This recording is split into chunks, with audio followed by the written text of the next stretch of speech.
You open your rental app, not because you were moving, just because you were curious. You scroll past the same studio you almost signed 2 years ago. The rent is now $400 more.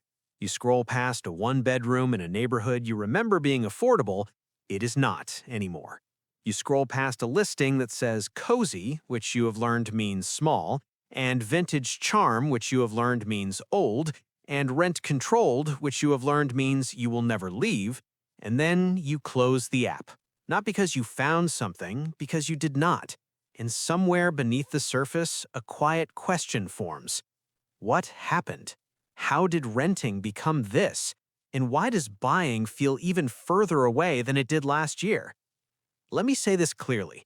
If you have looked at rental prices recently and felt a strange mixture of frustration and helplessness and confusion, you are not bad with money. You are not behind. You are not failing to understand some obvious strategy that everyone else has figured out. Your brain is doing exactly what it evolved to do. It is trying to find safety in a system that keeps moving the definition of safety. And that confusion is not a sign of ignorance. It is a sign that the rules changed while you were following them. So, let us walk through what actually happened to the rental market, and more importantly, why it feels so personal even though it isn't. The first reason has to do with something economists call rate locking, but you probably just call it the thing where no one is selling. A few years ago, mortgage rates were historically low. People borrowed money at 3% or less. Those loans are now anchors, not in a bad way, in a literal way. If you have a 3% mortgage and current rates are 7%, selling your home means trading that low payment for a much higher one. So people stay. They stay in the starter home they plan to leave. They stay in the condo they thought was temporary. They stay in the house that is now too small because the math of leaving makes no sense. And when no one sells, nothing becomes available. Not for buyers, but also not for renters, because the people who would have moved into rentals are now stuck in place. The whole machine slows down. Supply vanishes, and rents climb not because demand exploded, but because the existing stock of housing froze in place. You see this everywhere outside of housing. When people can't afford to trade in their car, used car prices rise. When people cannot leave their jobs, wages stagnate in weird ways. When people cannot move, the places they would have moved to become more expensive for everyone else. It's not a conspiracy. It's just friction. Millions of individual decisions to stay put, each one rational on its own, combining into a market that feels irrational from the outside. The second reason is that renting and buying used to be two lanes of the same road. Now, they're different roads entirely. Historically, you rented because you were saving for a down payment. Renting was temporary, a bridge, a phase. But when home prices rise faster than incomes can catch up, the bridge gets longer. And when mortgage rates rise faster than rents, the math flips. In many cities today, the monthly cost of buying a modest home is significantly higher than the monthly cost of renting that same home. Not slightly higher, dramatically higher. So people who want to buy can't afford the monthly payment, and people who could afford the monthly payment look at the numbers and decide to rent instead, because renting is cheaper right now. That sounds like a contradiction. It is, but it's also the reality of a market where prices and rates move too quickly for wages to follow. And this is where money becomes emotional in a way most people never name. Renting used to feel like a choice. Now it feels like a trap. Not because renting is bad, because the alternative feels unreachable. You look at a mortgage calculator, you look at your income, you look at the down payment you've been saving for years, and the gap does not shrink, it widens. So you renew your lease, again, and you tell yourself it's fine, but underneath, something shifts. Renting stops feeling like a temporary stage and starts feeling like a permanent condition. That's not dramatic, it's just exhausting.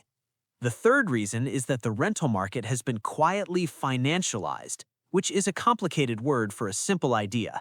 Large institutions have been buying single-family homes, not apartment buildings, regular houses, the kind you grew up in. They buy them, often with cash, often above asking price, and then they rent them out. This is not illegal, it's not even secret, but it changes the game. When you compete against another person for a house, you have a chance. When you compete against a corporation with millions in backing, you don't. Those houses disappear from the for-sale market and appear in the rent market. More rentals, but also fewer opportunities to buy. And because those corporations need to generate returns, they raise rents predictably year after year in a way individual landlords never did. Not because they're evil, because they're rational. And rational investors maximizing returns is great for their shareholders and terrible for your monthly budget. Here's what most people miss completely. The rental market isn't broken because of one thing. It's different because of many things happening at once. Low supply from rate locking, high demand from people who cannot buy, institutional money treating housing as an asset class instead of a home, and wages that haven't kept pace with any of it. Each factor alone would be manageable. Together, they feel like a wall. And the worst part is that none of this is your fault. You did not cause rates to rise. You did not invite private equity into the housing market. You did not build too few homes in the last decade. You're just living in the outcome of decisions made by people who don't know your name. The fourth reason is identity. When you rent, you tell yourself a story about why. I'm saving, I'm waiting, I'm being smart.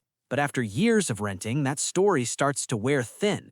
You look around and see friends who bought, family members who bought, coworkers who bought years ago and now have equity you can't imagine. And you start to wonder if the story was wrong. Not if renting was wrong, if you were wrong. That's the cruelest part. The market doesn't have to punish you directly. It just has to make you question yourself. And once that question appears, everything feels heavier. The rent feels heavier. The lease renewal feels heavier. The apartment that used to feel fine starts to feel small. Over time, your relationship with renting changes. In your 20s, renting felt like freedom. No maintenance, no commitment, no 25-year loan hanging over your head. In your 30s, renting starts to feel like delay. You want space, you want stability, you want a place that's yours. In your 40s, renting can feel like a wound. Not because renting is shameful, because the gap between where you are and where you thought you would be has grown too large to ignore. The same behavior, the same monthly payment, but a completely different emotional experience. Because renting was never just about shelter, it was always about progress. And when progress stalls, shelter stops feeling like enough. But here's what the rental market actually gives you, even now: predictability. You know what you will pay next month. You know what you will pay next year, roughly. You're not exposed to roof replacements or foundation cracks or interest rate hikes on a mortgage you can't afford. Renting is a buffer, not against inflation, against catastrophe. The person who buys a home takes on risk, variable risk, expensive risk. The person who rents pays for certainty. That certainty is not nothing. It's a trade. And in a market this confusing, certainty has value you can't see on a spreadsheet.